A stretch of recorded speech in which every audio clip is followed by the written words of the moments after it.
Afternoon all, how we doing?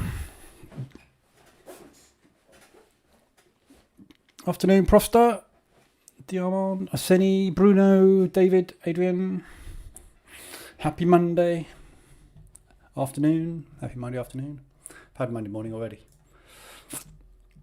DAX is just challenging lows of session.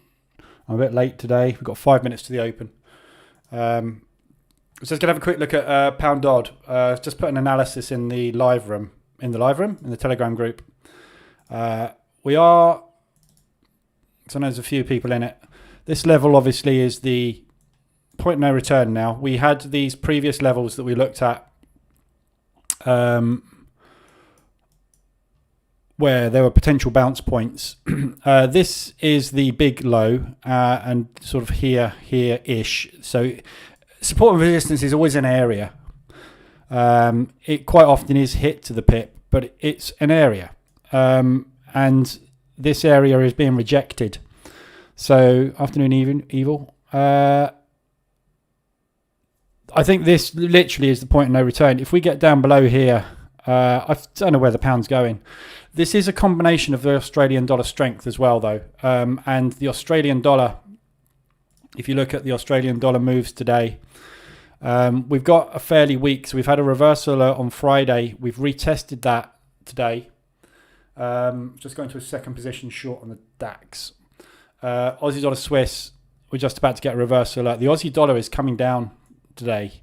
Obviously the end's a little bit different, but and the New Zealand dollar, it's got into an accumulation on which it's been beating, and the US dollar it's coming down hard against as well. So the Aussie dollar has turned off.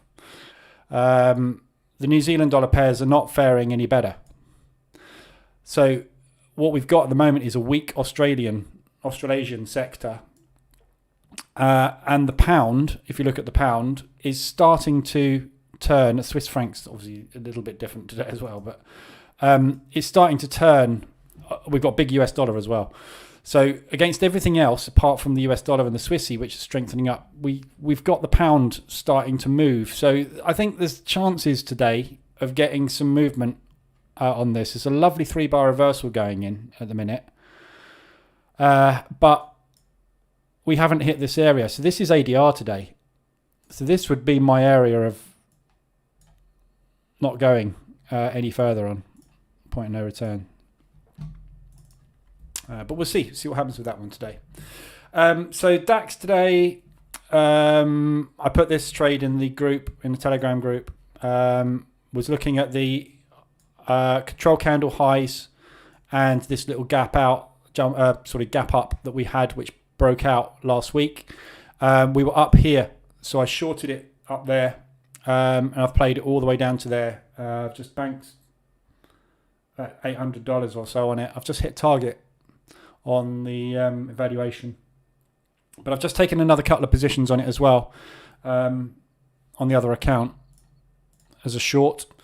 So I'm just going to protect these positions. Actually, I don't want to be in both of these positions.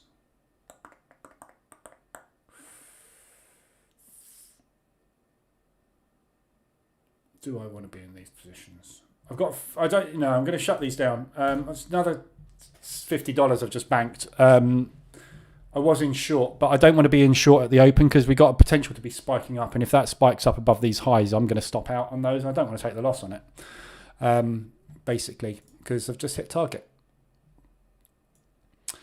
Phase 2 complete. I've still got a trade for 3 days though. So this is what I did last time. I hit target in 2 days, and then for the last 3 days I was just ambling along trying to wait for them to get me there. But so I don't want to risk just suddenly taking a $250 loss for no reason. If I take a $250 loss because I've taken a trade, fine. But I don't want to take it just at the open. It's too risky. So yeah, nice rejection up at the DAX on the DAX this morning. So I'm looking for shorts on the DAX. I'm going to trade on this account today because the other account I've done plenty this morning. I'm going to leave that one alone, I think. So yeah, looking good for short opportunities. I'm still looking for this to get filled.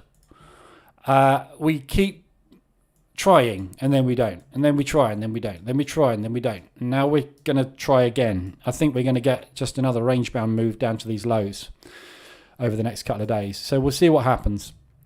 The S&P and the NAS and all the other indices, we're kind of sitting around about sort of where we were. We've kind of broken out, and then we pulled back a little bit. So it's all very similar to the DAX, except the DAX has gone obviously a little bit further. Glad I got out of that. This might still just push up and drop though. Oh, I like that, Profster, your punch bag you've put in Telegram. Yeah. If you get a losing trade, go and hit that thing. Good idea. I know you're not in the US, but we had an amazing show at the Oscars last night. Will Smith smacked Chris Rock. Yeah, I saw it. Yeah. I watched it on YouTube. I'm undecided on it. I love Will Smith and I love Chris Rock. And I kind of get why Will Smith did it, but equally, she's been very open about her condition for 4 years. And it's well known she's got alopecia. And if she wanted to hide it up, you wear a wig. She didn't. She came out with a bald head. And it's the Oscars, the G.I. Jane comment, you know. I don't know. I'm not quite sure why Will did it, but I kind of understand. But equally, when you're just about to win your first Oscar, probably not the best time to do it, is it? But anyway, good fun. Right, so I'm looking at the Dow and the DAX. We got a big move down on the Dow. The DAX is hovering. I'm not quite sure what to trade this afternoon. Nasdaq's pushing hard. We just pushed back up into that reversal alert, which has got that accumulation gap there. ADR, Euro New Zealand. Wow. And New Zealand dollar Swiss. We just had some New Zealand dollar movement.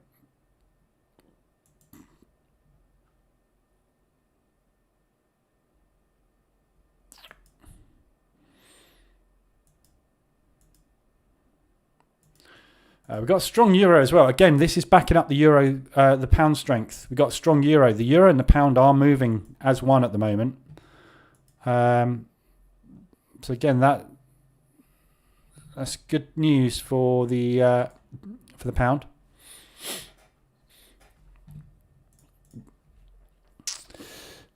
Chris has gone. Call that a smack. It was more of a slap. When you actually see the slow motion version of it, his hand is open, Wills. That was a slap, not a punch. He pulled it back as a punch, but he slapped him. But he's known for that. He's slapped reporters before in the queues and stuff, so he's a slapper.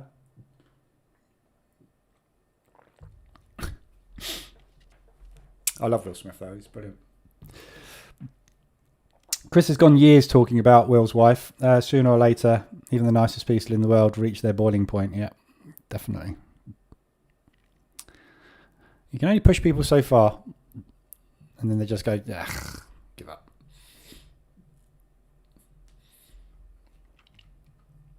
Going with the sell stop under the lows on the DAX. I think I might trade the DAX. The Dow's gone too fast and too hard.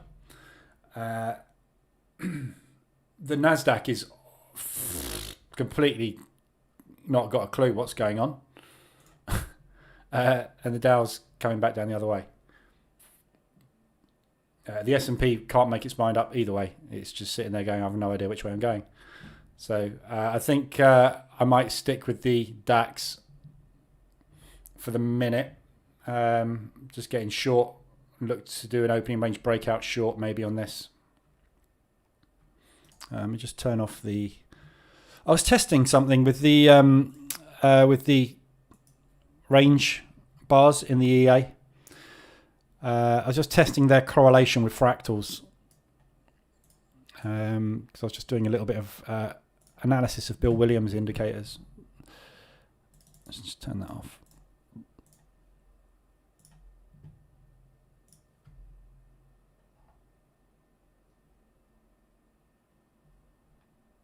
It doesn't delete when you turn it off, does it? Oh, and I haven't made it selectable. I need to alter that.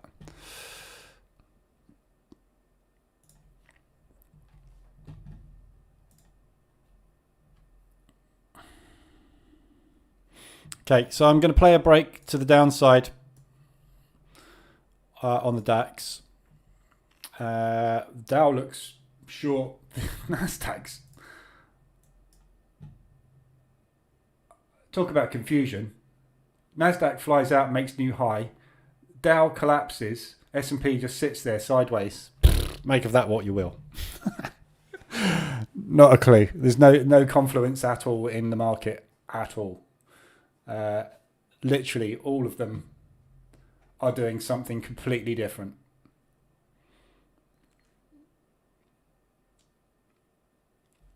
Where's this going? So potentially coming up to test yesterday's high, I guess, on Nasdaq.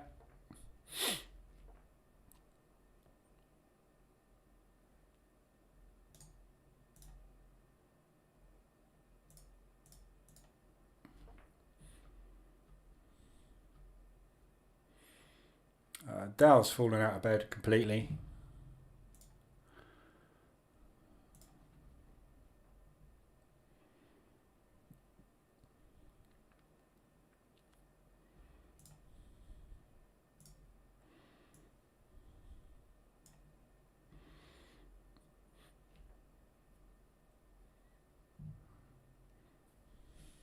Just watching those highs.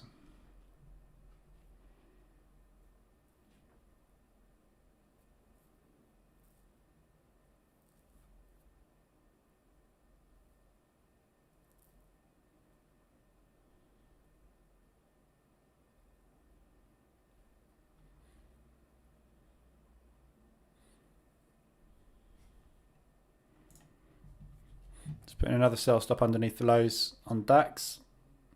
Just watching to see what NAS does. I think we're going to reject up here and drop. Because the Dow's coming down so hard.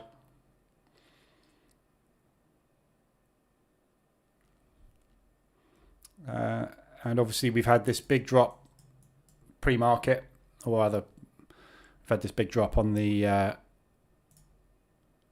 DAX. So the markets are bearish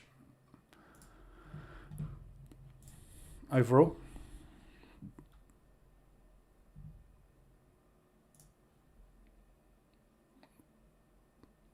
See if we get a close below. There's a lot of absorption going on here at the minute.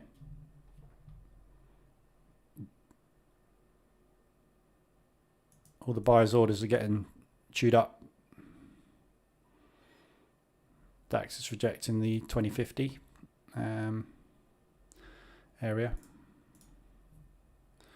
Pound Swiss just hit ADR, so that looks like a hit to the downside on the pound Swiss. We've got strong Swiss franc at the moment. A lot of money coming through on the Swissy. It was really weak this morning, and now it's really strong. This is just total chaos this at the moment. You've literally just decided, actually, I don't want to go that way and go the other way. It's just all over the place. Just no directional bias. It's horrible. Dow. Got an opening range breakout to the lows. I don't really want to chase this. This didn't get a pullback pre-market. End of the Globex session sold off with the DAX.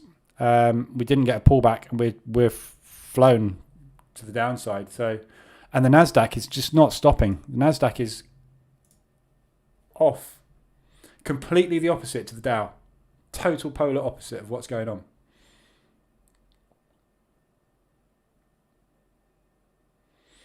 There must be some tech stock.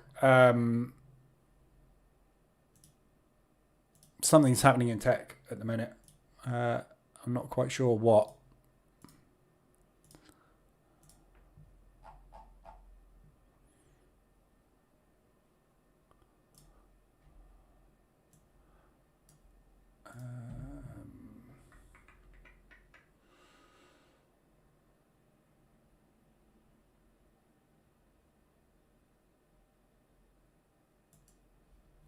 Just going to see if there's any earnings that have come out on any tech.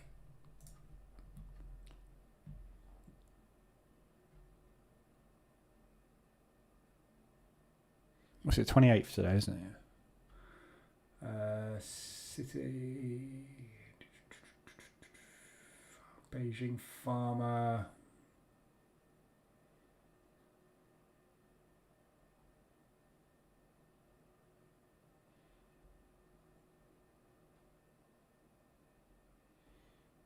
No. I'm not quite sure why the Nasdaq's off to the races.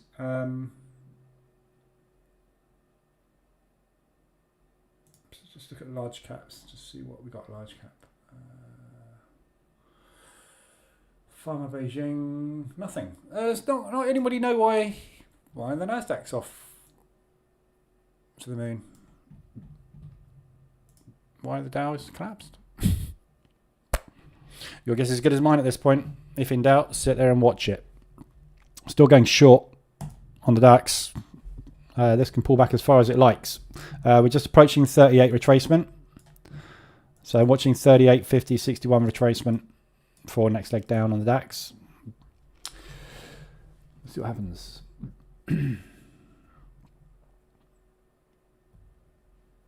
Tesla may be planning to share split again. Okay. That would make sense. In that case, yeah, that's going to send the NAS off. Definitely.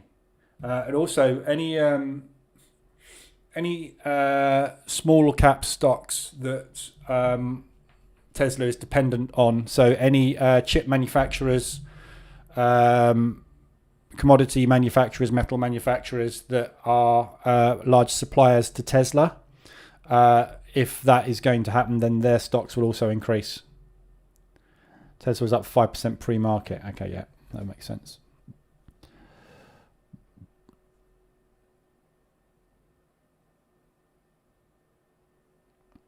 Yeah. So they'll reposition.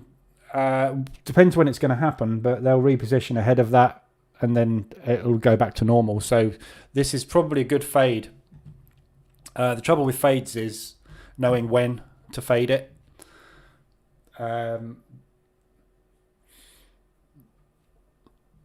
Good sell on the DAX potentially here. I'm just toying with the idea of just jumping in on one. We've got 2 minutes left on the candle.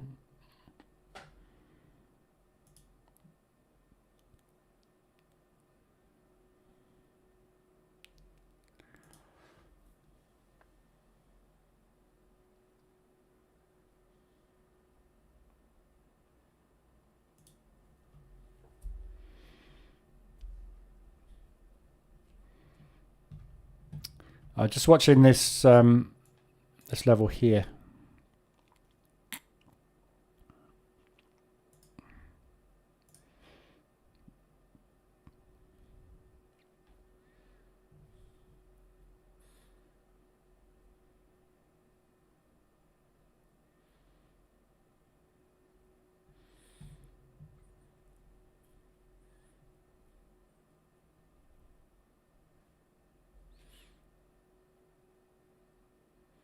Dow's pulling back a little bit.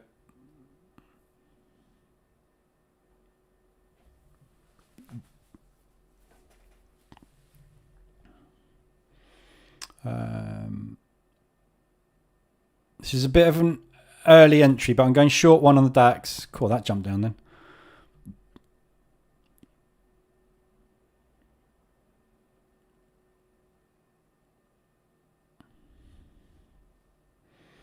I'm a minute ahead of candle close, but if this is a strong trend, the H4 on the Nasdaq looks on the DAX looks lovely today. For a rejection of those highs, so this is a pullback on this rejection. So if this is going to go into a strong trend this afternoon, I wouldn't expect much more than a 38 to a 50 pullback. We've just got the 38 and we're showing really good signs of rejection, lots of big wicks. So I'm just jumping in with one a little bit earlier than normal, and I'm going to scale in on the lows of these candles. potentially looking for a nice dump. Just watching what's going on with the NAS as well. That was a lovely rejection there, but again, stop under the low on the NAS. If you want to short it, obviously. I don't know how far this is going to go off the back of that Tesla split, but we'll have a look at all the FX pairs in a minute. Euro pounds just hit ADR. What's going on today? Euro pound ADR hit to the high. Second position taken on the DAX. Nice 3-bar reversal setting up here. Push, hammer, shooting star, reversal. Obviously we've got 4 minutes left on this candle, but if it can close somewhere down there, that'd be absolutely perfect. Or if it fancies just dropping out the bottom and just carrying on, that'd be even better. Thoughts on gold? Long. I don't trade gold, but long at the moment, just based on what's going on with Ukraine. So we were in a push. War broke out. A-shaped recovery. We're back in the accumulation, ready for the next push. Quite when, I don't know. Somewhere around now, but everything's kind of gone into a little bit of a consolidation mode at the moment. So you want to pick a reversal that looks good. So just about to, if this closes bullish, you're just about to get a retest on that reversal alert. So that could be the new market structure going in there.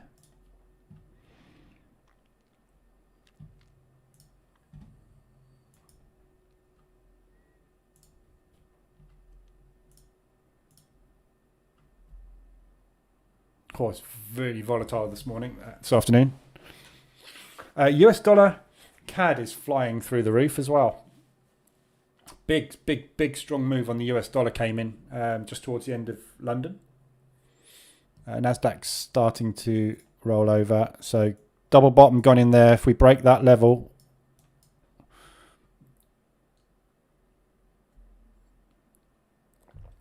possibly a good fade all the way back down into this gap. But see if we get some buyers stepping in here. This is the break. This gap here is the one that is that broke that high. This accumulation obviously was broken by that move. So these are both potentially where we'll find buyers starting to step in. So if we pull back at any point there, if we are going longer today, that's where I'd expect it to go, but I no idea how long that's going to push for. The DAX is also struggling a little bit down there. When you start your day, you know the trade by market structure or the gap fill. When I start, well, first thing I'd look for is a gap. On the DAX, you mean? So on the DAX, first thing I'm looking for is a gap at the open. On all instruments, really, looking for a gap to be filled, if there is one. Other than that, really what happened previous day and where the highs and the lows are. And what happens at the open, really. You know, it's like the open is a really good indicator for what's going to happen today. This is why we have the opening range low and high of the first 5 minutes. If you get as big bull candle in the opening 5 minutes and then you push out to the highs and you've been accumulating, there's a good chance we're going to break to the highs. But if that rejects that high breakout as we have here and then we break the lows, there's a much better chance we're going to break to the lows. And there's a much better chance we're going to break to the lows if we've just had a big strong bear move which is being pulled back into. So again, that's market structure. It's a combination of everything, really. That's market structure. And as I said, I've still got this gap I want filled, Mr. DAX. You still have not filled my gap from the week before last. And you've just rejected the highs. It's just a combination of everything. It's just price action. Low time frames, you have to just trade price action and support and resistance because you have nothing else to go on. Market reversal alert indicator works on M5, but quite often by the time you are in a trade, by the time you've got an alert on the market reversal alert indicator, I mean, that was a beautiful reversal alert and lovely drop. But sometimes you'll get the alert down here, in which case then you're reliant on a pullback, and sometimes you don't get those pullbacks. But price action was telling you up here, well, actually this was actually virtually the same. It's not a good example, this one, because you got a reversal alert at exactly the point when we broke those lows. So price action broke those lows as we got a reversal alert. So this one is actually a combination of both. But quite often you'll get something like a push 3-bar reversal, and the reversal alert will be somewhere down here, but the price action told you here that we were starting to go short. So by the time you get the reversal alert, you've missed all of that. It's a combination of all sorts of stuff. We're just pulling back a little bit on this. Of course, the danger here is we're in bullish market structure all the way back up to the 50-61.8. So I've either got in too soon and 38 retracement isn't as far as we're going. We're coming back up here, so I'm in the wrong side of market structure, or this is just a little bit of a pullback. It's jumping low. I've got 3 positions short on now. So I'm a little bit loaded on this one. I'm just watching it a bit carefully. US dollar CAD flying. Yeah, US dollar CAD's off the charts at the minute. Oh, wrong one. Didn't want to put it on. Oh, yes, I did. Yeah, really big moves on the US dollar.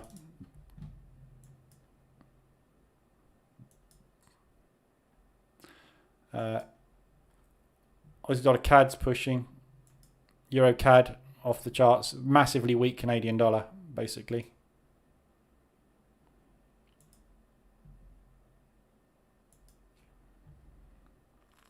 Nasdaq trying to push new highs. It's dragging all the markets are being kind of dragged up by this Nasdaq at the minute. I don't like this.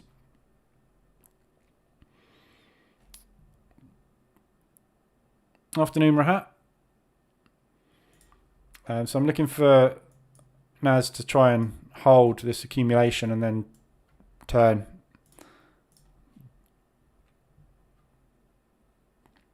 There's every chance that this was just a buying flurry on Tesla. And that's what's caused that, because everything else came down. And this obviously flew. So there's a chance that this could be just over, and that was initial Tesla purchase. But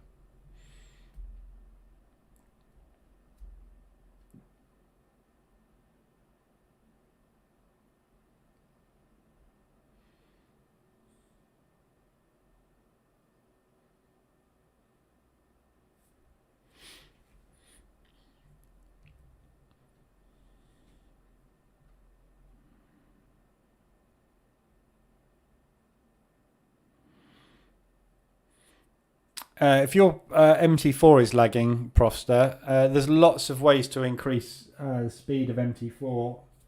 Number of candles is a good one in here. So reduce this max bars in history and max bars on chart down.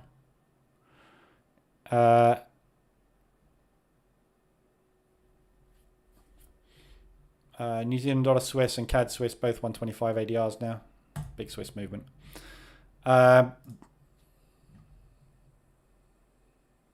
Less charts open. Dashboards, if you've got loads of dashboards open, that will slow it down at specific times as well. But some brokers, when you've got high volatility, some brokers just lag. You just get little bits of freeze on it.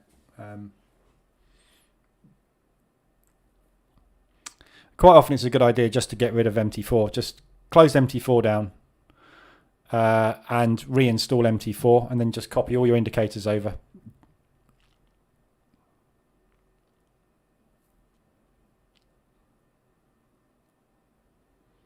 This is a manual fib, Jeremy, not an auto fib. It's just normal MT4 fib.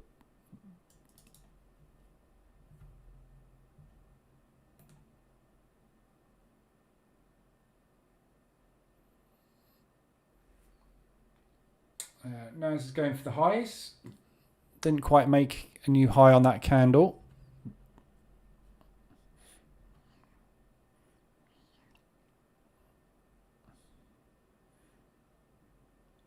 I'm just going to remove that last sell stop down there. I've got 3 shorts on. I don't really want to take 4 down there because I'm just worried about a rejection at the lows. I don't want to get into another position and bring my average down. And it's going to bounce. I don't like the look of this at the moment at all either.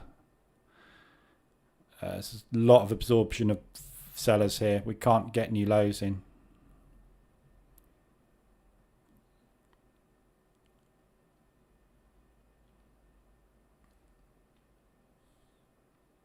Dow's pushing a little bit. Nasdaq's off the charts, really. I'm just going to give it the high of this wick and then I'm closing this out.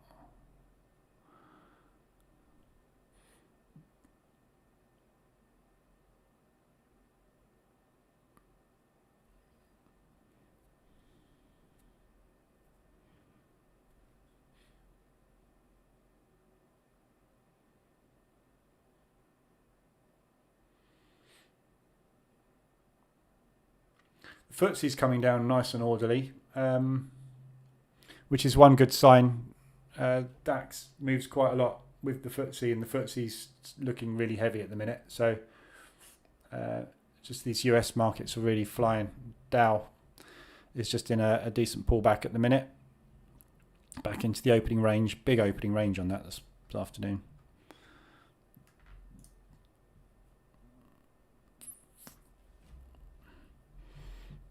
Euro odd, Euro odd and Euro CAD very similar.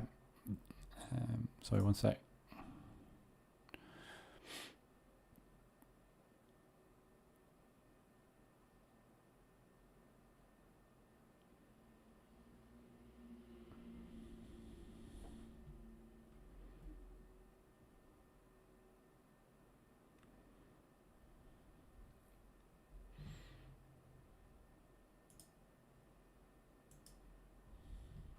I'll have a look at Euro odd in a sec. I just want to, because I got 3 positions on this. I just don't want to let this get away. I want new lows put in.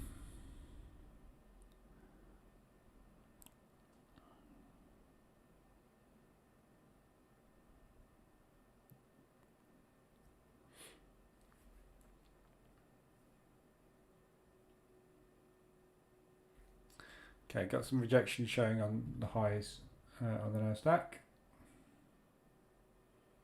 S&P is also rejecting the highs. Well, it's just getting absorbed at the highs at the moment.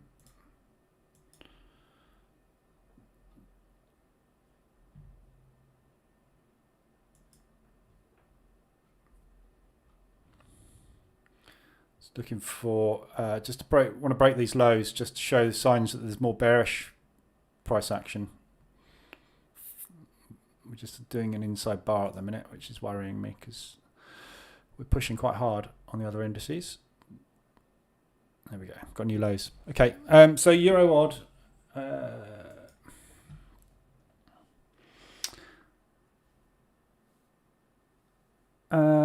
Sorry, Michael, when the ADR highs and lows come together like the Swiss yen, do you still trade the alerts or stay away? I'll come back to your Euro odd in a sec. I'll just answer that question. Yeah, when you get ADRs crashing like this, I get this question all the time. Not so much do you trade it, but your indicator's broken. I've put it on the chart and it's a complete mess. This happens when you get to 200% ADR. Obviously, 100% plus 100% is 200%. Therefore, when you get to 200% ADR, the 100% ADR line from the low will get dragged up and meet the ADR lines from the highs. When you get up to these levels, this is when I would want to be getting into shorts. 225. The odds, the further you push, the more the odds are in your favor. The chances of going above 200% ADR are 3%. 3% of the year, it will go above there. 2% of the year, it will break that level. When you get to 225, it's a short. So I'd definitely be taking them there. I'm not at the moment specifically on the yens, because I just don't want to trade FX at the moment because the market's in such a mess. But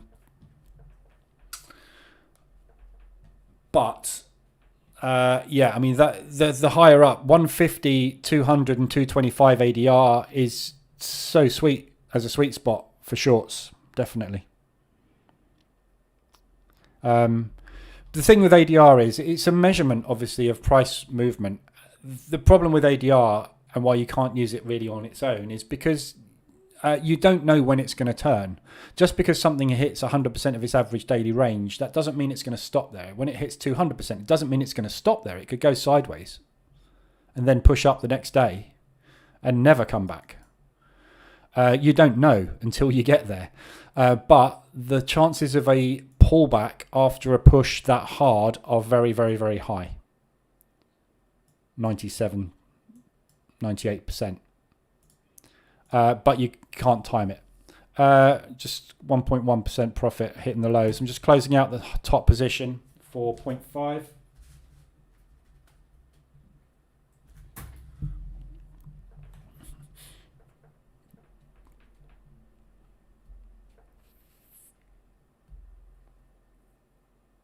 I'm up 1.8% on the morning, so that's 2.3% up now. That's 3.3% on the day. So I'm going to break even average there. So I'm just moving stops to break even average just to protect that. So I'm up 2.3 now.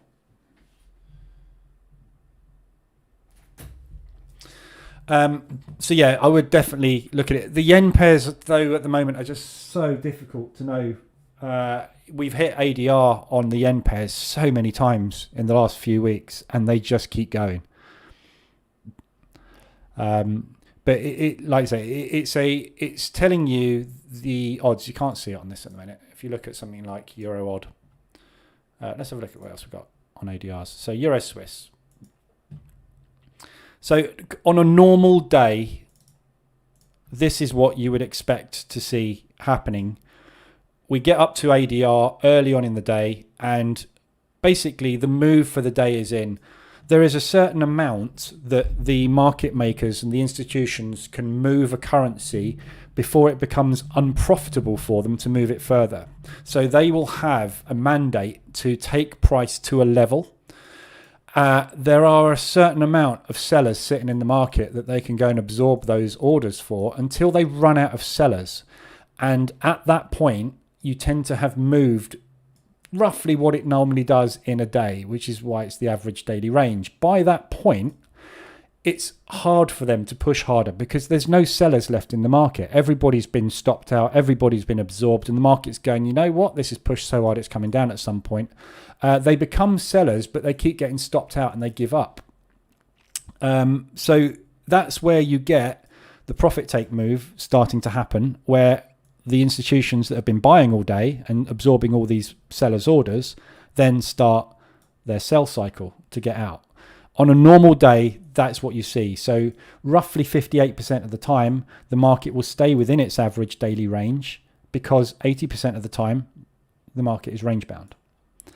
When it breaks out of a range, it needs momentum, and the momentum will usually take it to its average daily range high, in which case when it's got there, it will tend to pull back. The pullback then brings you back to where you broke out from to start the next leg up. So all this is doing is showing you roughly when you think, if you're long, this is where you want to get out. If you're not in it, this is a good chance that we're going to get that sell-off. That's literally all ADR is telling you. So it's not a magic indicator, which I had some bloke in the MQL5 leave a negative review. I've got taken a short at 100 ADR 5 times. I've lost 5 trades. I've nearly lost my entire account because it doesn't work. It's not what it's telling you, mate. It's telling you where the price normally goes to on an average day. Some people just think every indicator under the sun is just going to make them £1 million. Just doesn't work that way. Otherwise, I'd be a millionaire and I wouldn't be talking to you now, wouldn't I? I'm just closing one more DAX. We're just getting some rejection down here. So I'm just closing that most profitable out for 0.6. Taking out to 2.9. I'm going to let that run. I'm just going to push my TP down and just let that run 1.5% or something, whatever. If it can, if it can't, it stopped me out. Just move stop to break even on that. So I'll either get stopped out on that last runner or it'll make me lots of money. Right, so sorry, coming back to Euro odd. So Euro odd, what did you want to look at on this one? Who said that? Aseni. Yeah, so Euro odd is very similar to the pound odd in the fact that we are reaching a point of no return. We've sold off to such an extent. We've obviously just double bottomed on the pound odd as well. So this is mainly to do with Australian dollar weakness. We've had a really good Australian dollar weakness come through for the last 2 days in fits and spurts.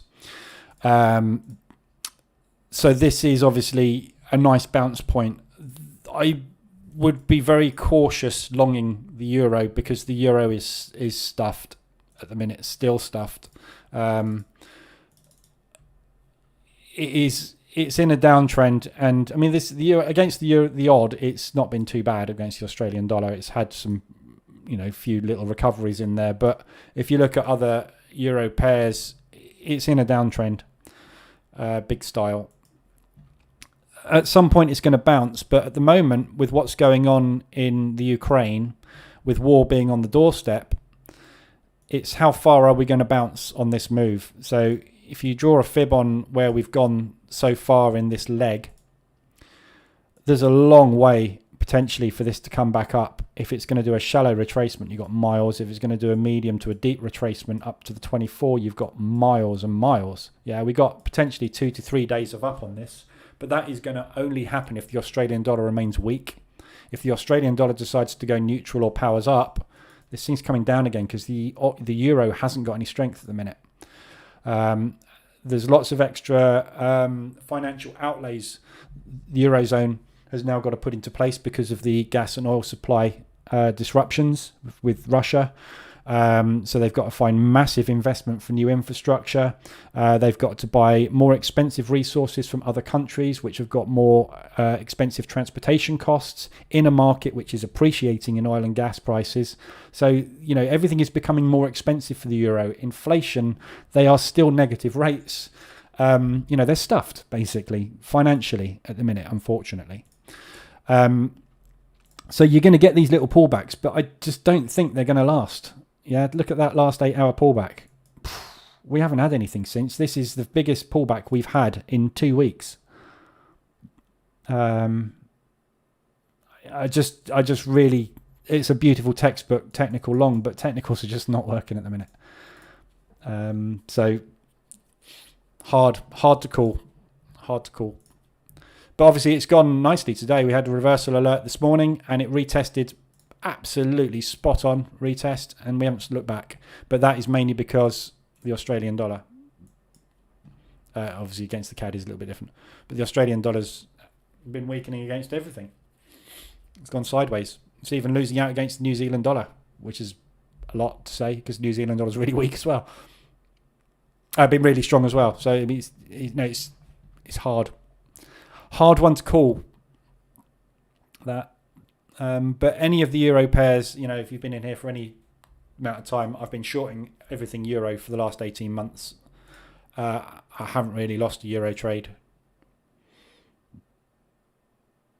It's just knowing where it's going, which is virtually impossible to tell at the moment with anything. We've got double bottom just formed on the DAX. Still got a minute left on this candle, but it's a double bottom rejection forming at the opening range highs from the morning session.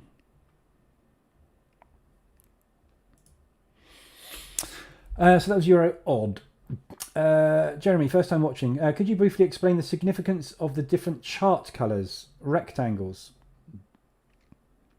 So the best way to do that is watch a video.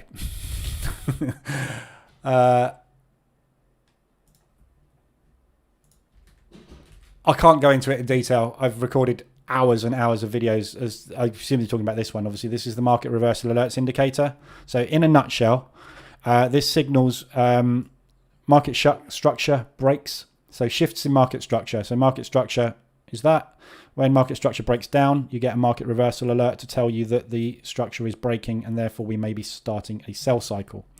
So we get a reversal alert, orange block, when structure breaks the opposite direction. And then as price comes back down and retests that area, we get a retest alert. And then as price pushes up, it will draw in support rectangles, which are drawn on the last down candle before the high is made, which in this case is this one. It's miles away. So for the structure to break back down to the downside, it's got to break that level. When it breaks that level, this will turn orange and give you an alert that we're going back in the other direction. That's a really bad pair to look at as an example.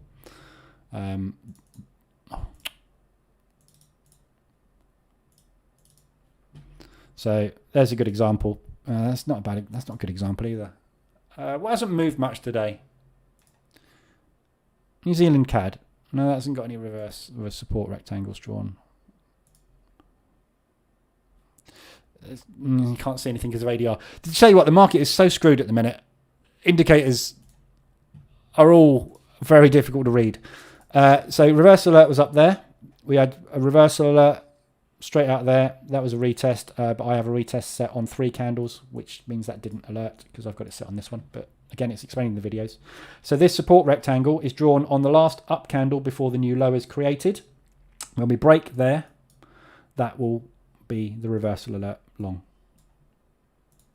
But I'll put a link in the live room now to the website, so you can go to the website.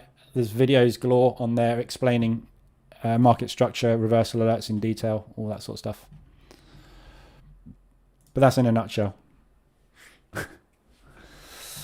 Purple is liquidity gap. Right, so, sorry, these ones. Oh, you talk about these ones. Sorry, okay.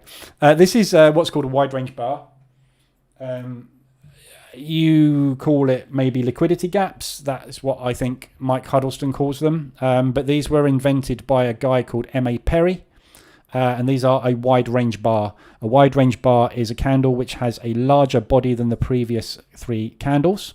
And it shows you where an accumulation break and also, in a lot of cases, reversal alert, market structure break is happening. So they're very similar indicators in the fact that they show you market structure breaks. So if I put the DAX on there now, you can see as we got that wide range bar there. So am I on the same time frame? No, I'm not. That's why. Why does that look different? I'm on the wrong time frame.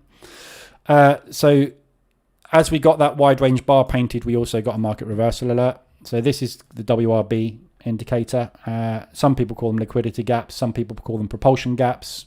Call them what you will. They're a large propulsion candle that is breaking an area of accumulation. And it's a big candle, bigger than the last 3. That's what it is.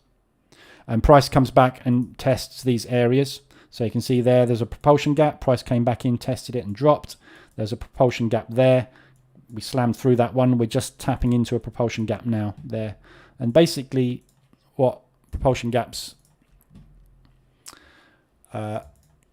do is price retests them regularly. So when you get one, price will want to come back and test that area. And what you will find is either if it's a breakout of a new area, like here, that one there, the buyers from this accumulation will execute their position.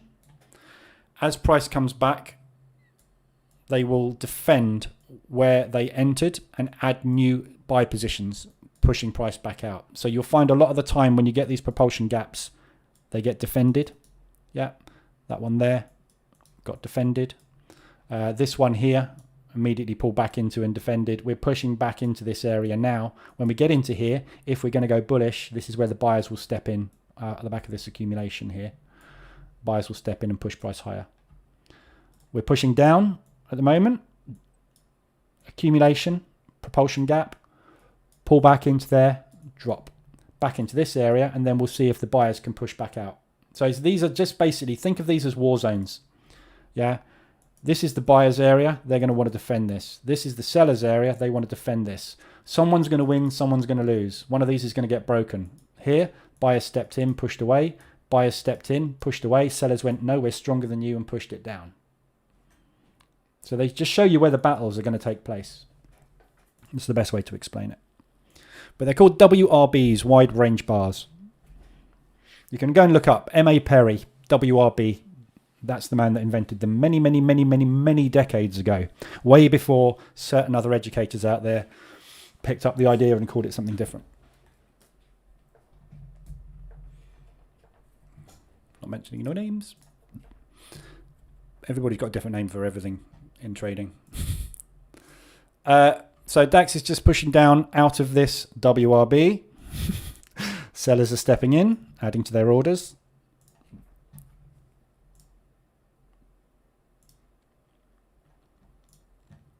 Doesn't mean they're going to win. As a good example, there you go. So we pushed up, we came back down, we tried to push back down the opposite direction. Buyers went nope. Sellers came back in, and buyers went nope. Sellers tried again, nope, nope. We're not having it. We want to go long. So basically, this is what's called absorption. So as the sellers try to push back, there we go. Sellers have just broken that level. So sellers take control. So as the sellers push down, the buyers will put more orders into the market than the sellers, which absorbs all the sellers' orders. So there's thousands of contracts being entered short. There's more thousands of contracts being entered long. So what you see is wicks. This is market absorption, where these wicks are basically the sellers trying to get through and the buyers pushing them back. The more of that you see happening, and then a bullish candle being put in, that's when you shoot long. And in this case, sellers won out. So the next stop is here. So we came back down. We accumulated for about half an hour here. We built up a position long and shot to the upside. So this is where the next batch of buyers is going to sit. Depends whether there's more sellers or more buyers. They haven't won this yet, the sellers. So buyers are still stepping in. We've got 2.5 minutes left on this candle. If this ends up bullish, that's a long. So just show you where you're likely to see the fight take place, basically.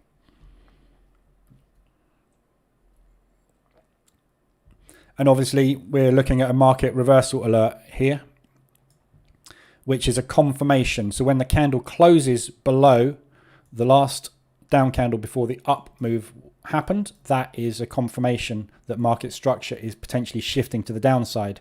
So we would either then be looking for a pullback and drop, which is your classic M pattern reversal, or just a straightaway drop and go. You never know which it's going to be. It just signals you that we're weakening. And obviously, if we're weakening after a strong push, which is why I use the RSI to tell me when there's been a strong push in one direction, that's more confluence that is more likely the sellers are going to start to step in.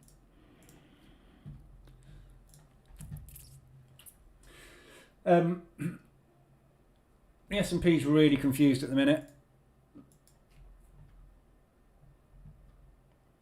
We've pushed up and we're just sitting sort of in an accumulation, a little bit similar to the Nasdaq at the moment. So we are getting some more selling pressure coming through there now. The Dow doesn't really know where to go either. We are holding below the moving averages at the minute, so we are holding short. We just had a nice strong close candle there. But as you can see, we're not really going anywhere in any direction strongly at the moment. I've done gold already, Mehmet. I can do it again. Long.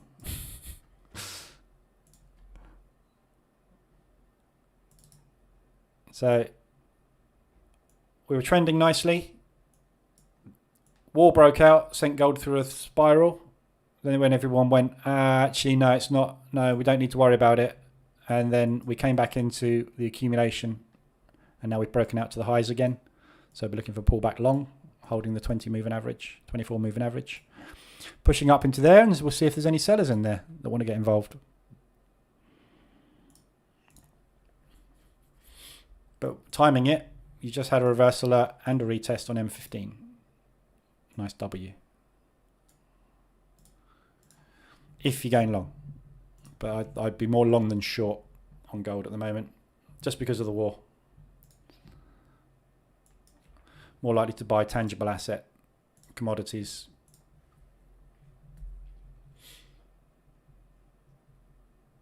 Dow's just rejected the 20.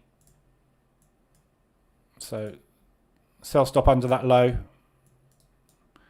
Next leg down towards those lows. It's got that triple bottom holding at the moment. Need to break that. If we break that to the downside, I'm personally not going to add to this position just because I'm up so much on the day. I don't want to add additional risk at the minute, but I'd be taking a short under there normally. I've got one on already, so I don't want to add another one on just at the moment. But that's a nice, if we break that triple bottom, Dow's coming down hard. Looks like we're going to have a really good go at it. We should see a little pop out the bottom. So we see this just like spike quickly out the bottom just to absorb those orders, and we'll see if we get absorption of the orders or whether we close down below it. If we close down below it, we should be off to the downside, assuming we obviously get down there. So just broken the opening range lows on the Dow. S&P's coming down hard. NAS is coming down hard now as well. Finally. So see if this area holds.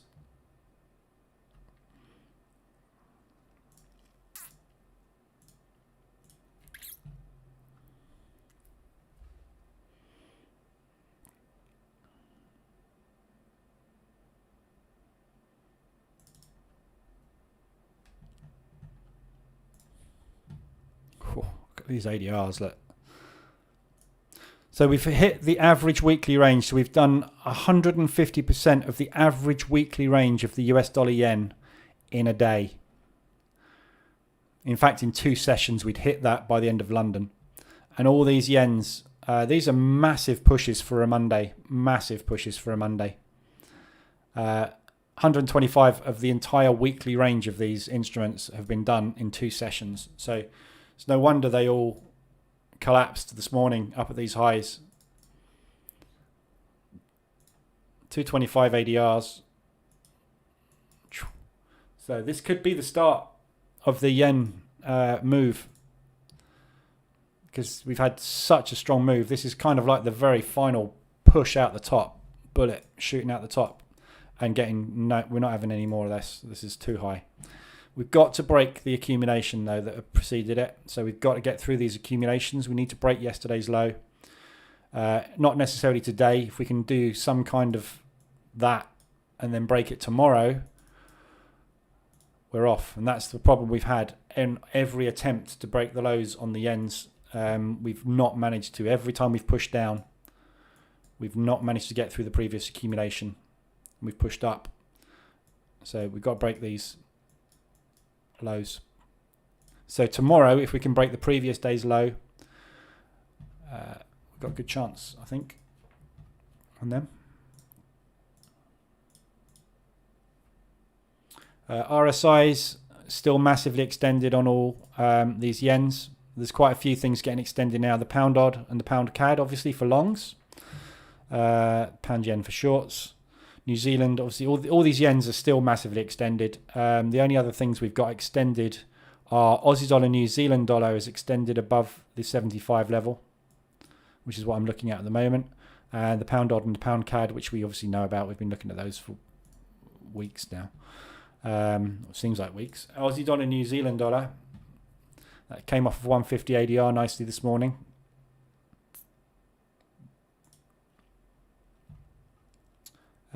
And very nicely extended on RSI. So good drop down to that sort of level. DAX is just pulling back up again.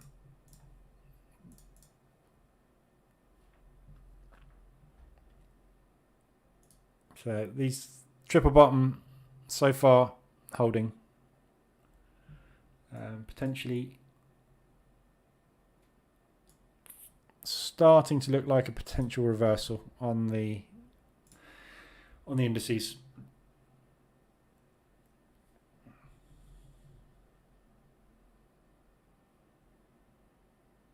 US dollar CAD is not stopping. This thing's something. Canadian dollar's shot. I'm not quite sure why the Canadian dollar suddenly got so weak.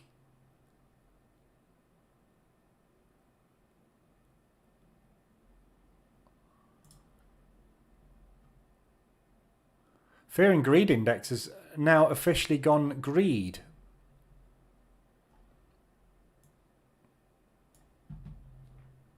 Oh, on crypto that is. Oh, no wonder. Yeah, okay. Everybody that trades crypto is greedy. We haven't looked at crypto for a while. Let's have a quick look at Bitcoin. So obviously these, as we know, crypto is now linked pretty much to the indices. So whatever the indices are doing, crypto's doing. And obviously we've had that push up on the indices recently. There's a lot of talk of Russia starting to use crypto for general transactions. So I think a lot of Russian money's obviously gone into crypto at the moment, but it doesn't mean it's going to stay there. They've got to get it back out again if they want to use it for anything meaningful that isn't criminal related. So we are obviously expecting potentially legs down on all the other indices and continuing this bear market at the moment. We're still not cracking the highs. So we are looking potentially for next legs down on these. So we'd be looking for the same thing to happen on the crypto market after this drop. But crypto is recovering slightly better than the indices at the moment. It's broken out above new highs.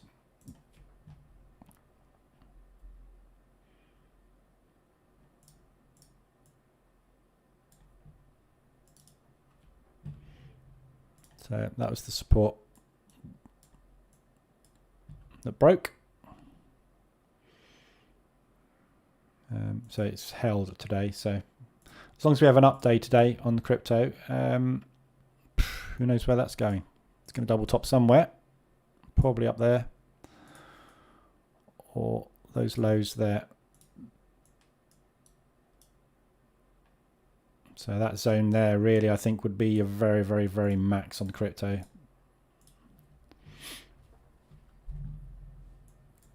If it gets there. Oil's pulling back hard. There's a good buy. We've got a gap to fill on oil. Back up at 125 ADR.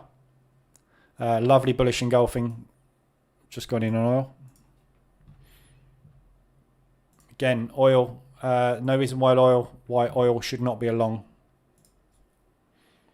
Just putting back into the 24 again. So next leg higher.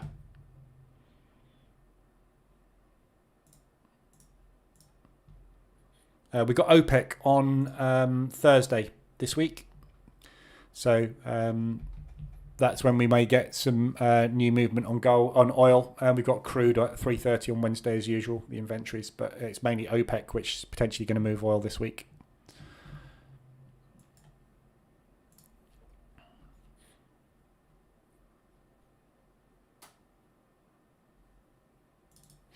Where do you expect DAX will go? Well, I'd like it to go down and fill that propulsion move from this morning. So somewhere in there is where I've got my TP. I don't know. Depends. I mean, the trouble with DAX at the moment is whether or not we're going to make this gap fill. And as much as I keep telling it to do it, it doesn't. But we have just taken out and rejected the highs quite convincingly this morning. So I don't see any reason why we can't pull back down to here. But whether or not it's going to be able to do it today, it's not been very convincing, obviously, this afternoon. We've had a bit of a push down. We're pulling back up now. So we need a good couple of legs down. So it's going to be a few hours, I think, before we get down to those levels if we're going to get there. But the other indices are fairly bullish. NAS has just pulled off the 20. I haven't got the 20 on there. The 20 and 50. We're seeing bullish price action coming through the indices. So I'm looking for short, but I'm going to get stopped out on this at break even in a minute. So it's either going to get me out here, or we're going to reject these wicks and the sellers are going to step in here and take me down. But that's where I think we're going, down here at some point.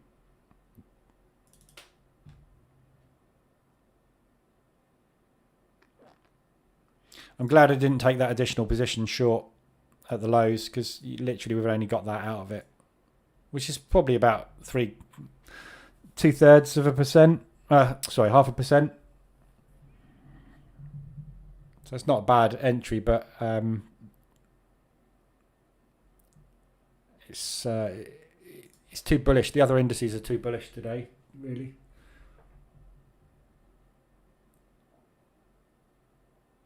Indecision.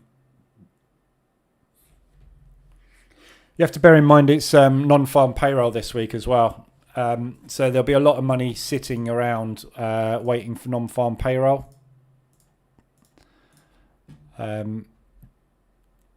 So we could well just see all the indices going into a rotation this week, a bit like we've had on the DAX. So just get a bit of a push up, push down, maybe, just hover around until non-farm, and then actually get a directional move on Friday. The other thing you need to bear in mind as well is that this week is end of month and end of quarter. So there'll be a lot of repositioning on Thursday and Friday. A lot of people exiting positions, getting sales reporting in, profit positions in for the investors. So end of quarter reporting this week. So we tend to get quite a volatile week, but it tends to kick off sort of Wednesday, really, go into the Friday, into Thursday, Friday. Non-farm actually is on the 1st of the month this time. So Thursday is end of month, end of quarter. So a lot of the positioning's obviously got to be done before non-farm comes out. So I think they'll probably use the employment change figures on Wednesday to get a decent movement. And it's pre-market, so we could well just see a rotation today and tomorrow, and then decent movement starting there, and then all set for a new month on Friday.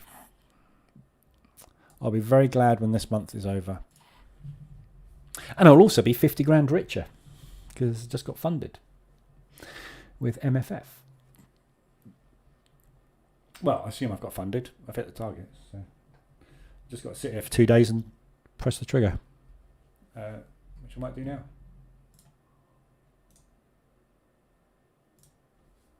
Just going short one on the DAX.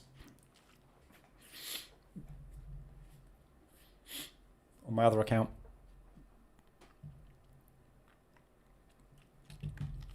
I'll take it on here with the 0.25 actually, as well, so you can see it.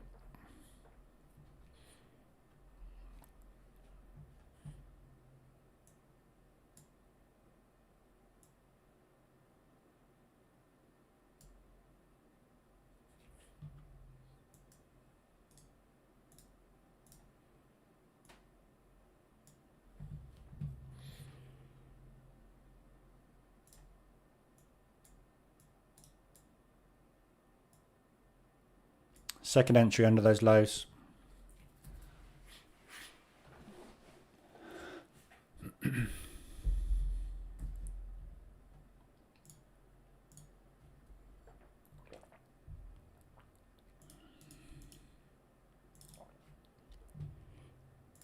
So NAS has just rejected those. We just pulled back and retested that reversal at those highs.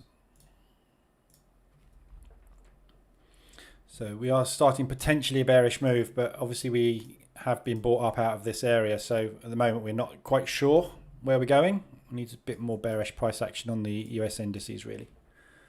But the Dow's coming down nicely. Need a new low put in, but that's why I'm taking that DAX short. So it's just a pull back to the 20. Inventory retracement bar entry as well, if you wanted to take that, is there.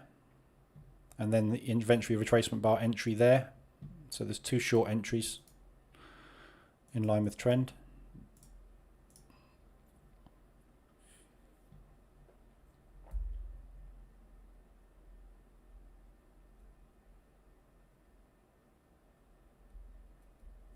But the NAS, if I quickly whiz this over onto the NAS, you can see the NAS is actually holding the 2050 at the minute. So which is why I'm a little bit cautious with position sizing, because the NAS is the only one at the moment out of all the indices that's actually bullish. The rest are all bearish or flat sideways. NAS is the only one that's actually showing any bullish signs at the minute, and that's obviously due to Tesla. But the rest of the market is heavy. Pound US dollar, wow.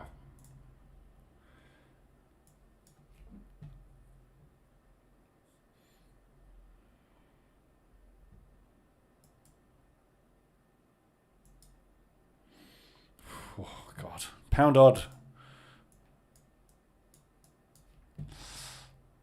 Want this to hold, this support rectangle, push up, gives a new high. So close.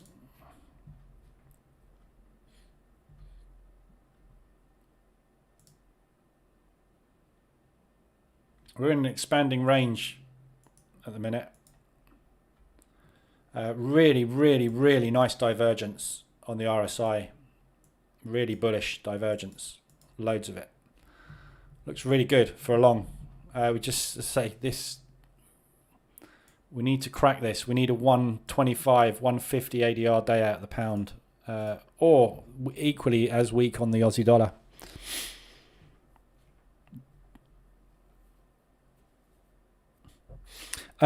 Which prop firm am I finding it, Jeremy? My Forex funds.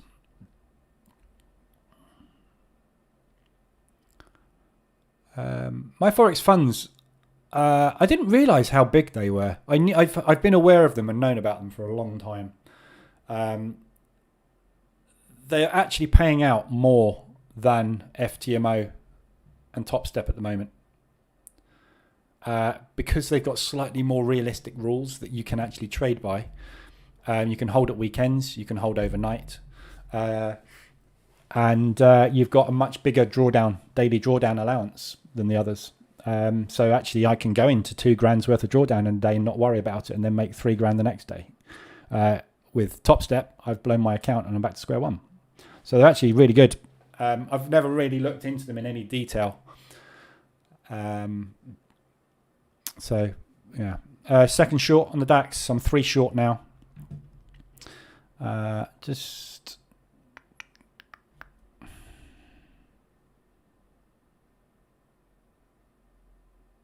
Someone just called a signal, all euro buy. Who? Yeah, do it. Buy them all. All of them. Yeah, that's the best place to buy them. When they're up that much on the day, at ADR, just about to hit support, that's the resistance. That is the best possible time to make a purchase. Just as you're hitting resistance, you've done your average daily range. Who said that?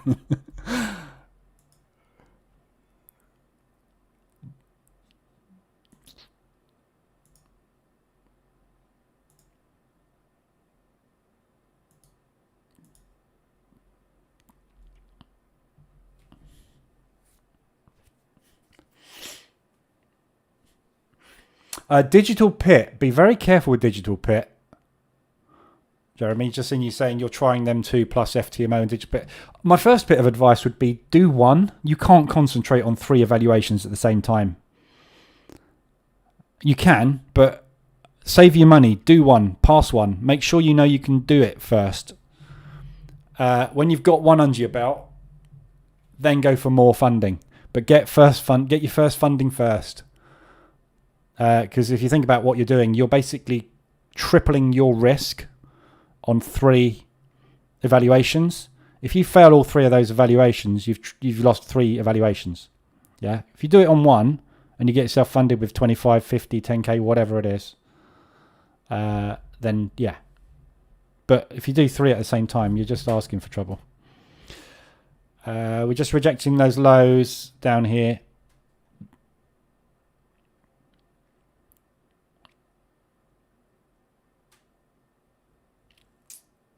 What's the others doing? We didn't quite get that pop I wanted at the bottom there, but we'll give it the benefit of the doubt for this candle. I think. I'll see where this closes. Yeah, I mean, I'll just do one.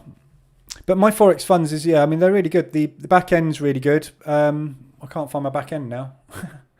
Where's it gone?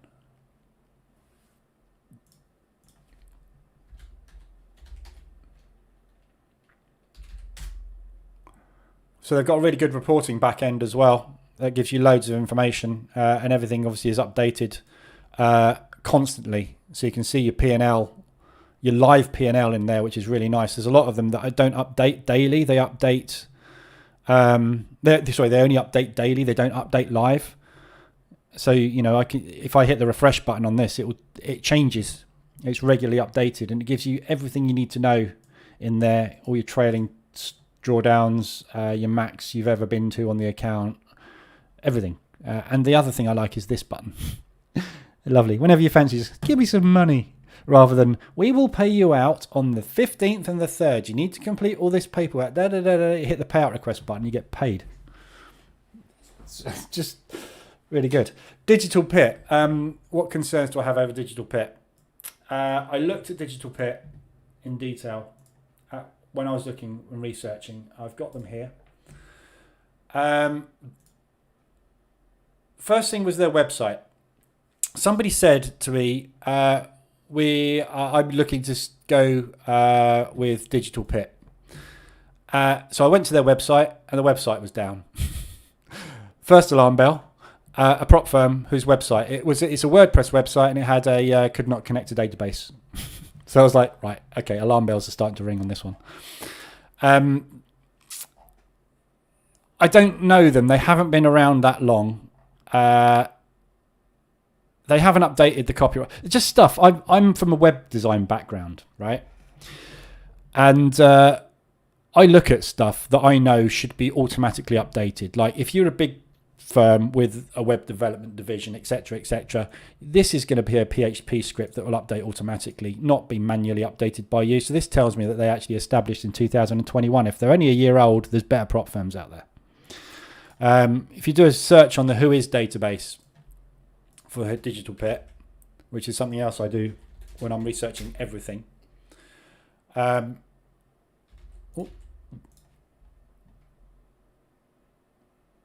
When it wants to work. Come on.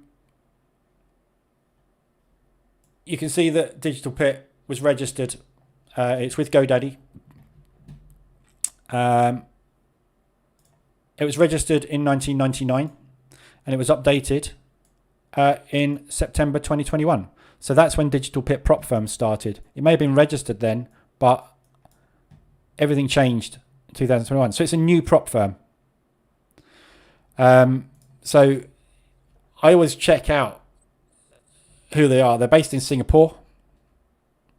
So you go and have a look on their website and ask where they're based. And if that doesn't match up, there's just lots of things. They're based in Korea, Congo, Iran. You know, it just didn't look legit to me. Whereas there's a lot of prop firms out there that are massively established with tons and tons of payout proof and good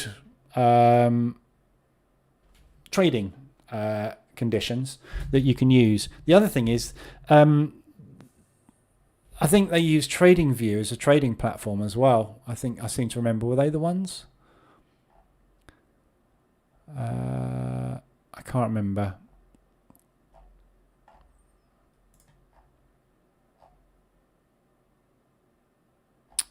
Just looking at them. Oh yeah, headquartered in Singapore and the branch office in Taiwan. There you go. But I don't know. Check them out. Use them. report back. The problem with these with prop firms at the moment is they're literally starting up every couple of weeks. There's a new one, and you just got to be careful.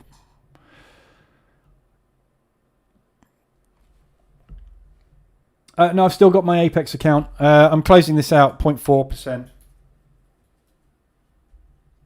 We've just rejected these lows down here.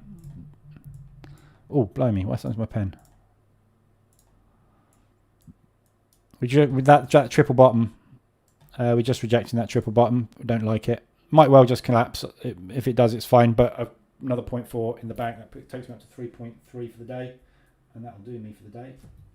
More than do me for the day. It is MT4, is it?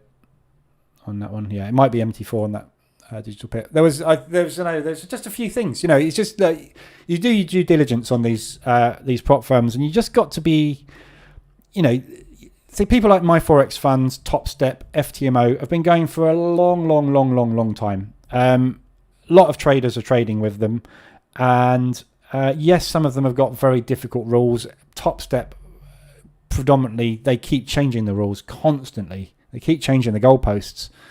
But at the end of the day, if you can trade, they will fund you, and they will fund you with their own cash.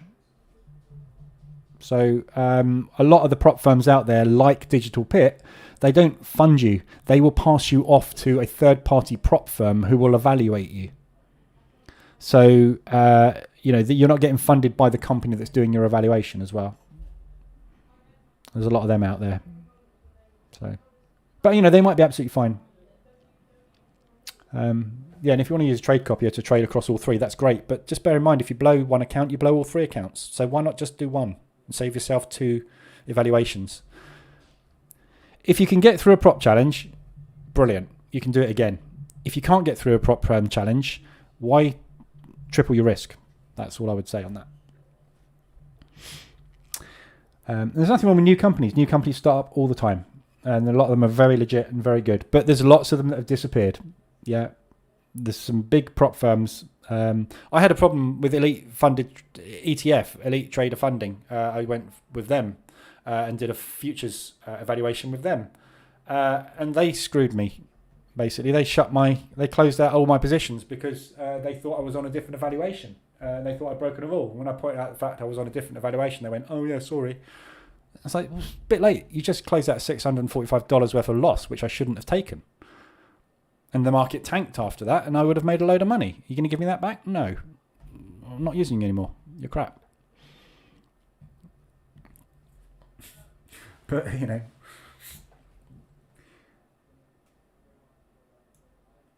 it's difficult finding a decent company. It really is. Just set my TP and stop loss. I will go take a nap. Proster, yeah. Good one. My Forex fund valuation account, yeah.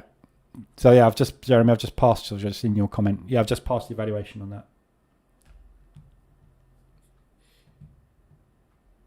I've still got 3 days to go before I've got to trade 5 days. So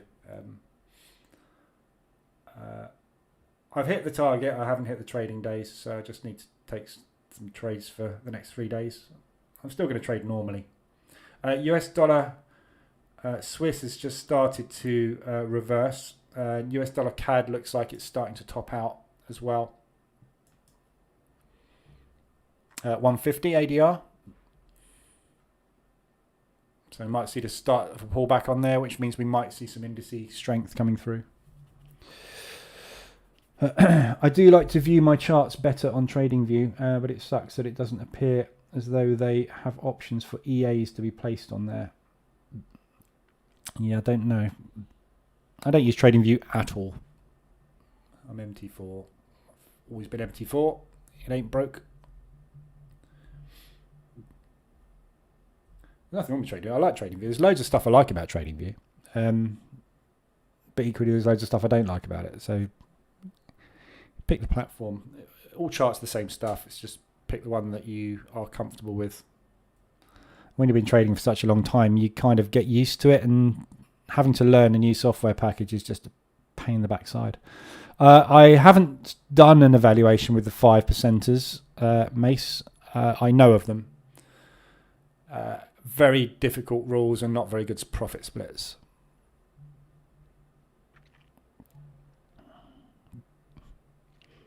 The best, in my opinion, the best prop firms out there are the ones that give you the biggest drawdown to use. Yeah, your account is there to be drawn down into. That's the point of having an account, a trading account, is to use it for drawdown, because you are never going to hit that button short and it just goes, okay, it's going to go back against you.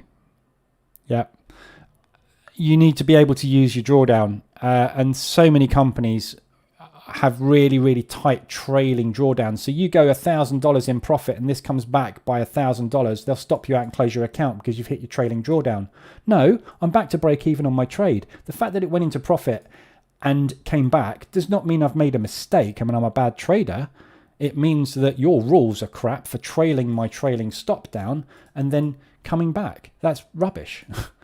And a lot of prop firms are like that. And why are they like that? Because they want the $300 out of you every time you take an evaluation. That's their business model. The more evaluations they can get, the more money they can get to pay their traders.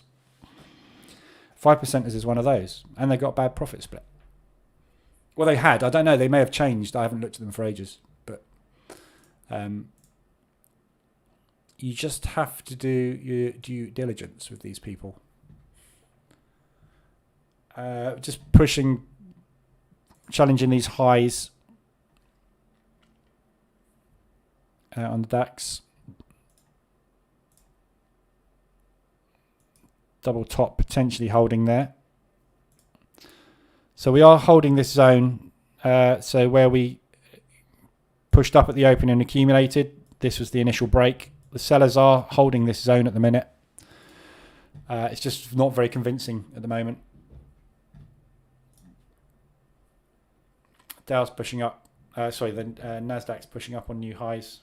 I normally have the Dow on there. That's why I was going to say the Dow. Dow's pulling back. Lots of absorption again. Same as here. Sellers are stepping in, trumping all over the buyers at the minute.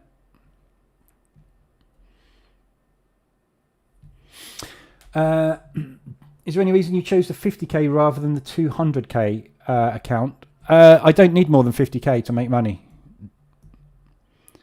200k is harder to hit the target, more stressful, and psychologically trading a large account is very, very difficult.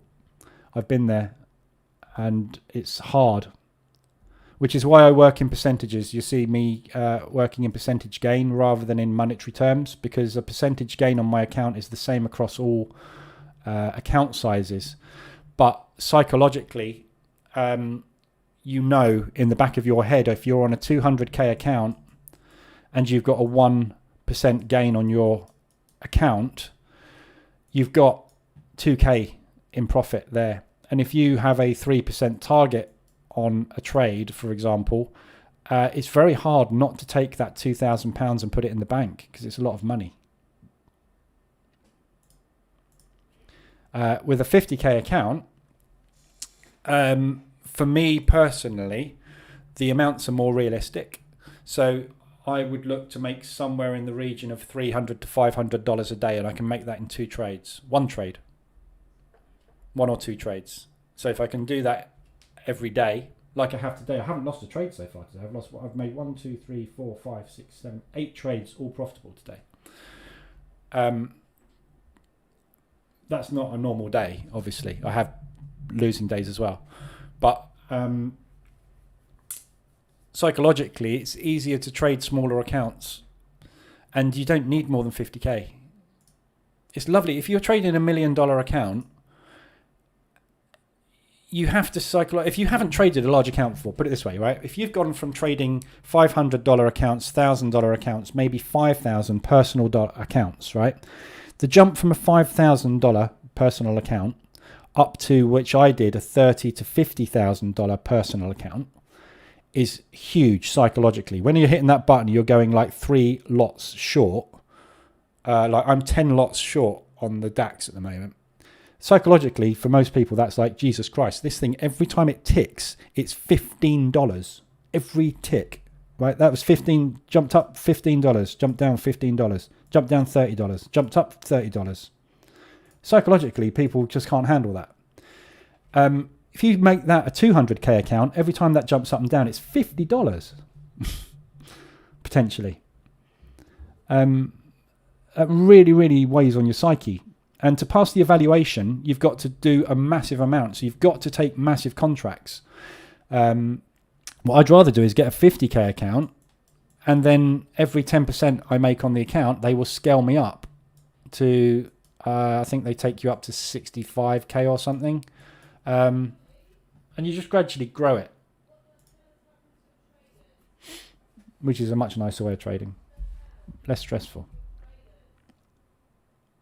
What broker do you use in the evaluation? You don't get a choice. You use whatever broker the prop firm uses. Which is why I scrapped that that other prop firm I did the evaluation with, which was what were they called? We talked about this one this morning, didn't we? I've forgotten again.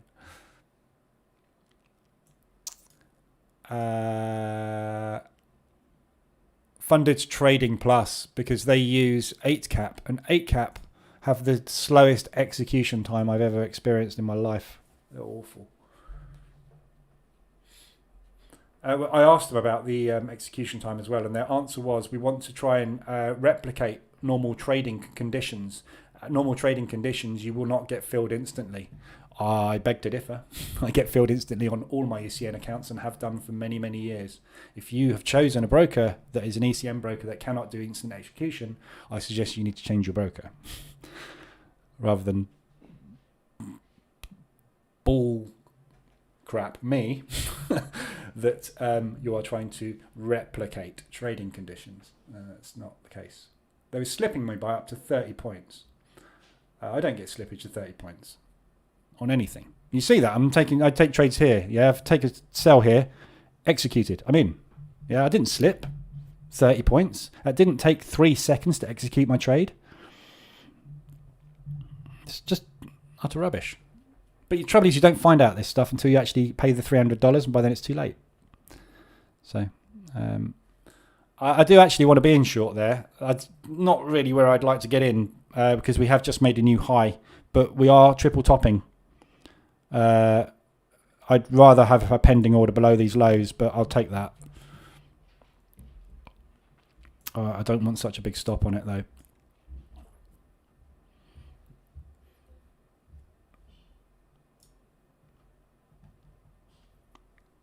Did you pass your evaluation trading only indices, David? Yeah.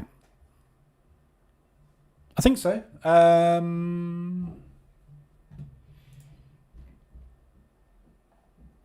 No, I took one trade on the yen. So it's all DAX. I took a pound US dollar, made $260 on that. Took a US dollar yen, lost $18. Made 100 on a pound US dollar. Everything else is indices.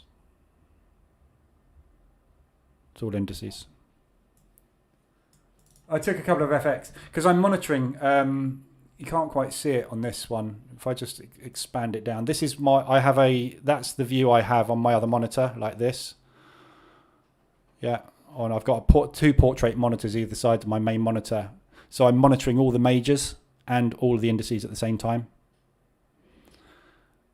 So I see every now and again, I'll see something that looks good on one of the FX pairs, and I just jump in on it. Yeah, 8cap evil is the one used by the other company. They are not good.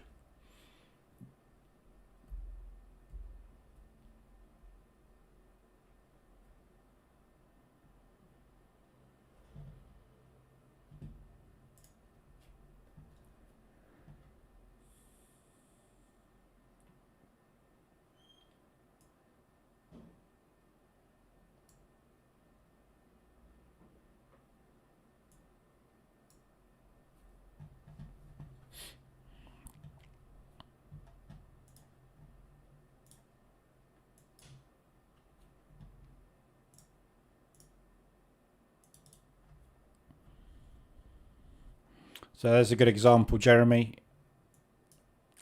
for WRB. Buying pressure. Let me pulled up and accumulated, and then we started a next leg up. So that is the propulsion move. So when we pull back into there, we would look for buying pressure to continue the move.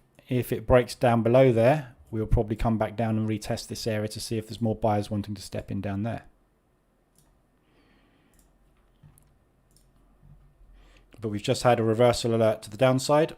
So the market structure is potentially shifting to the downside. And this is obviously where your pullback would be. This is a little bit deeper than a normal 61.8 pullback. But so if this is going to turn into a bearish leg, we would look for that kind of movement. If it's going to be bullish, we're looking for that. We don't know which it's going to be, because obviously we don't know which way the market's ever going to go. But you've got to pick a side.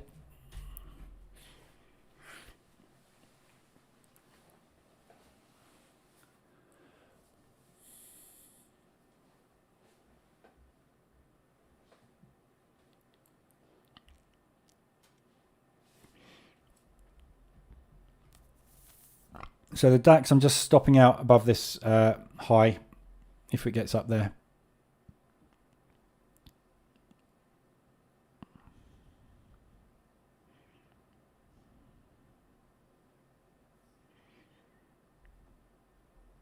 Still looking bullish on the NAS. And the Dow is holding very nicely on the 20. Again, symmetrical triangle forming. We're going to break out in one direction or the other in a minute. Well, there we go. We're breaking out to the downside.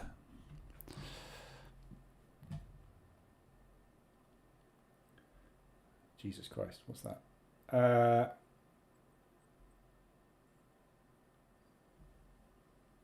Closing that out. Closing one and protecting the other on my other account. I don't know what that move was, but that was very aggressive. Just stopped out, break even on the other one. And this is the other thing you've got to look for. Look, platform freeze.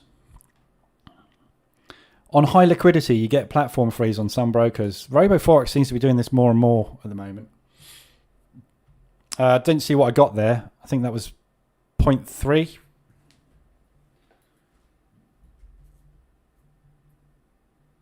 $3.6. What a day. How are your spreads in FX pairs and indices with the broker used in my Forex funds? Great. So this is FX. I think I've got the ask on that.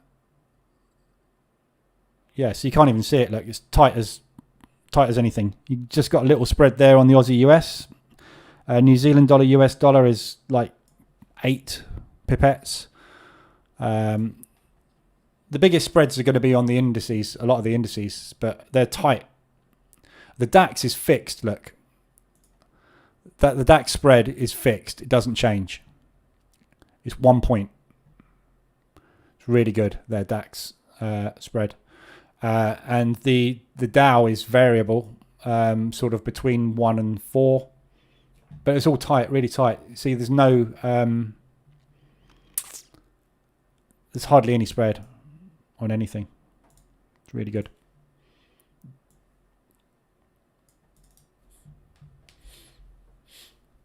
Not quite sure what that move was. I can't see any news just come in. Biden revives Biden's proposed increase in US corporate tax. What was that? 403. That was Biden. Biden proposes 5.79 trillion budget for fiscal 2023, an estimated 1.15 trillion deficit.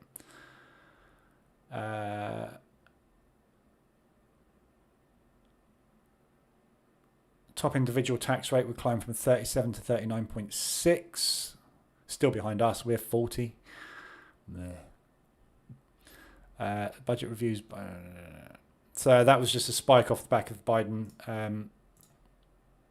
waffling.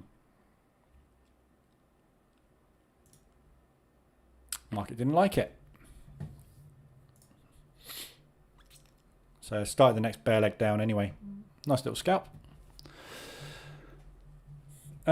well, I'm done for the day anyway. I'm 3.6 for the day, which is lovely. I'm up to 52,900. So I've got basically a $400 buffer in my Forex funds account now.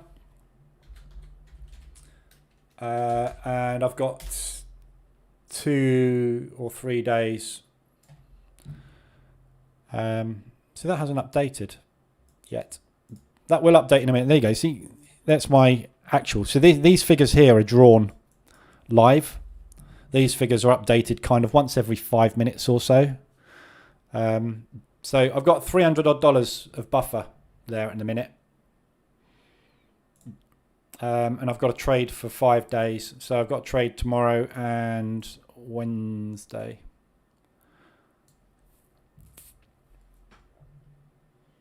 So I'll see what I do.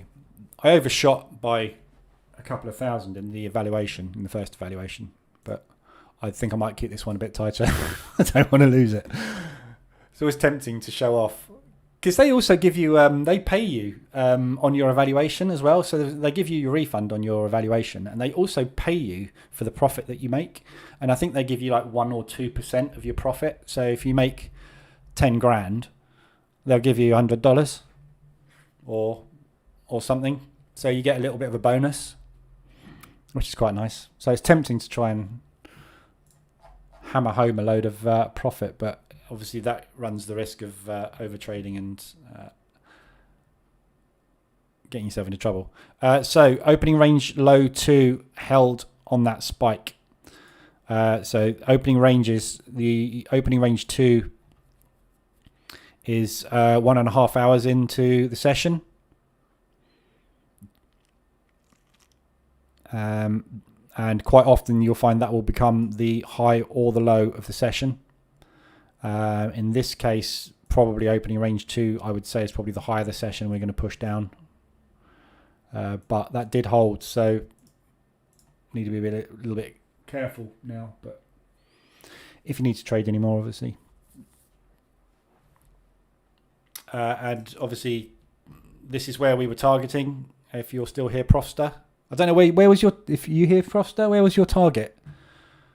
We were targeting the zone.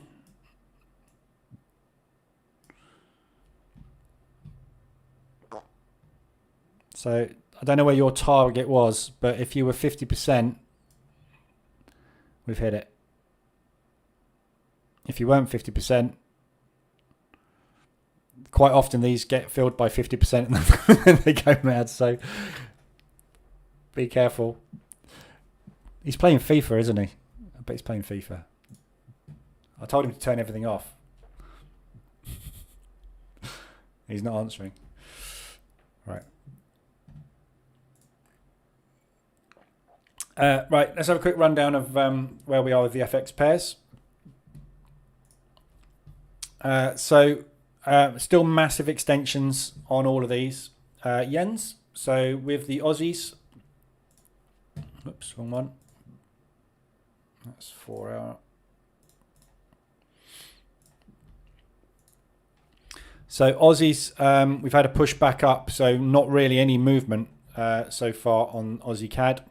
Aussie Swiss coming down very, very nicely. Aussie Yen coming down very nicely. Aussie New Zealand, we've got the reversal alert, so we're just retesting on the hourly. We just pulled back up into that propulsion gap, potentially for the next leg down.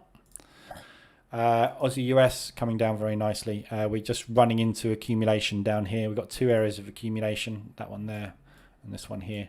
So we're running into basically support. But very, very, very, very nice breakdown from Friday on that one. So good strength on the US dollar.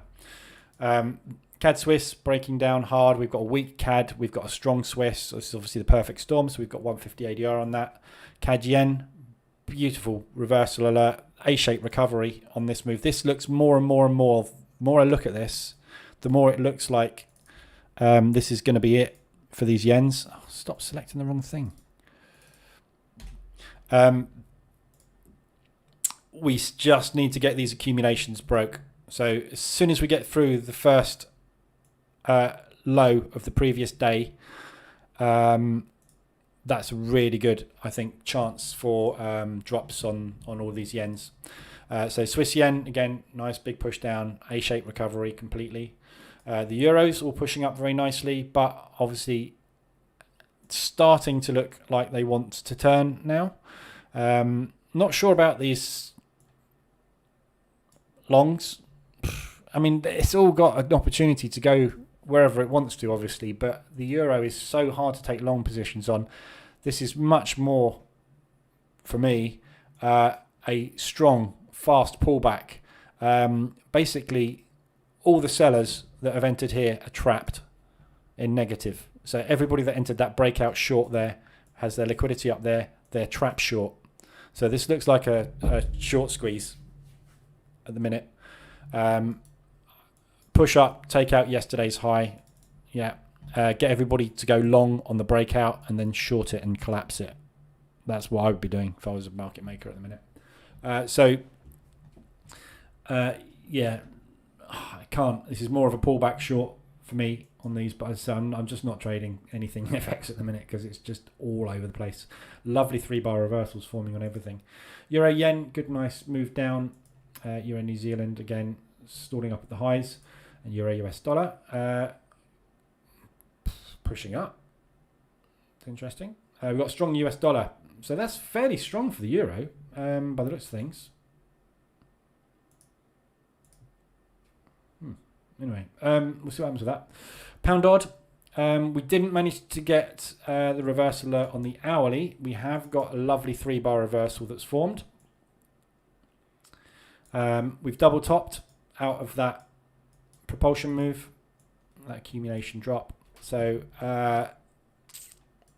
this is either sellers stepping in or buyers taking profit on the initial move. And we've got this big propulsion move here where we are now going to battle it out. So either these sellers are going to win or these buyers are going to win. So if we break that high or we break that low, that gives you your answer.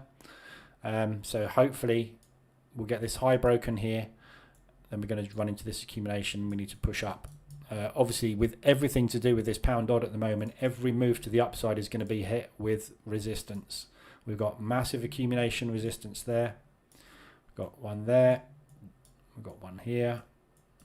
We've got one there. So every time you break a level, you are confronted with a new one. And at any point, any of these could move into a sell position. So it's going to be a tough climb for the pound across the board. But nice reversal alert on the pound CAD. Pound Swiss coming down. We've got massive strength on the Swiss franc at the minute. Lovely pound yen. Just about to get a reversal alert on the pound yen. A-shaped recovery again. Same thing here. We've got this accumulation. Shows you how strong this yen is. So yeah, as soon as we've broken that low, look out below. Pound New Zealand, still in accumulation on this one. Very similar to the odd. But obviously the New Zealand dollar hasn't been quite as strong, so we've got more accumulation there. Much easier to push up. Pound US dollar coming off of ADR. And New Zealand dollar, we're just taking out that liquidity at the lows. Not a massive amount on the New Zealand dollar today. It's been pushed around by everything else. Very neutral. Even the Aussie dollar, obviously, at the moment is weaker than the New Zealand, which is good to see. And good moves on the US dollar. Against the yen, though, struggling. So very, very, very strong yen. Really, really good. Really good to see. Good sign of things to come, hopefully, on these yen pairs. And as I said, when this yen strength starts, with its forecast for the Australian dollar and the New Zealand dollar strength to also wane, which means that everything will start to push up against the Aussie and the New Zealand as the yen strengthens. So it really bodes well for any of these longs that you're in against Aussie Australasian pairs. But we'll see. This is just day one. We've had days like this before, admittedly not that strong, but we've never had that strength of push before as well. So equally, it's all relative, isn't it? Push, pull back. Push, pull back. Stick a fib on it. All the long people think what they're doing now. They're getting ready to enter their new long positions. So they're all going to be playing the next leg higher. So if we break down like that, and this is why I'm looking for this accumulation break, everybody that's entering long here is going to get trapped. And as their stops get taken out, that will add momentum to the selling pressure, and these will all start to come down. So looking really good. But needs to kick in. We need more of it, much more of it, prolonged this week, ideally. So, but looking good, isn't it? Things are starting to move at last. Been a long time coming. Glad I took the profit down there. Didn't like that move. It was too fast and too hard. Just didn't look right. But it is next leg. So yeah, potentially. But I mean that just happened fast. So I'm always wary of moves like that. Take the money. If you're on the table, take it. Get out. Right, so I'm going to call it a day there, guys. If you need anything, let me know. I'll be in the Telegram group. If you want the Telegram group, that's coming up in a minute when the stream ends. And I'll be back tomorrow morning at 7:50 to have a look at the Frankfurt Open. News-wise, tomorrow, we haven't got anything. We've got Zerberg. I keep wanting to call him Zuckerberg, but he's not. He's Zerberg. Talking at 7:30 tomorrow morning. So that's all ahead of Frankfurt. So if you're going to play any gap fills tomorrow after 7 a.m., just be wary of him. We could well see some volatility, but don't know. Other than that, we've just got jolts tomorrow.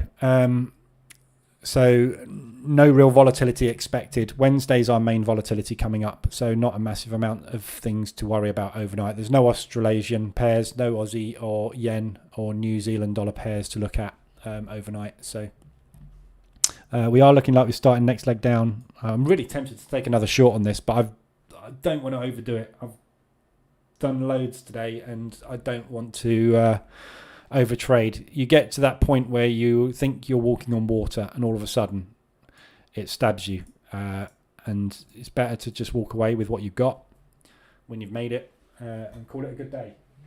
So, but still looking short on these. I think we've got more downside. Just a little bit worried about that move. That kind of ate up a lot of shorts, and then it pulled back into a bottom. So if we break this low, this opening range low 2, I think you'd probably be safe for more shorts on it. But bear in mind, obviously, on the DAX as well, we've got that trend line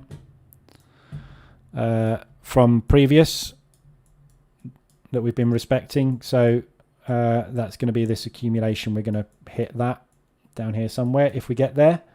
So likely going to get a bounce. By the time we get down there, we're nearly at ADR for the day anyway. So it's kind of done. Okay. Anything else you need, let me know. We love you, Lee. Thanks, David.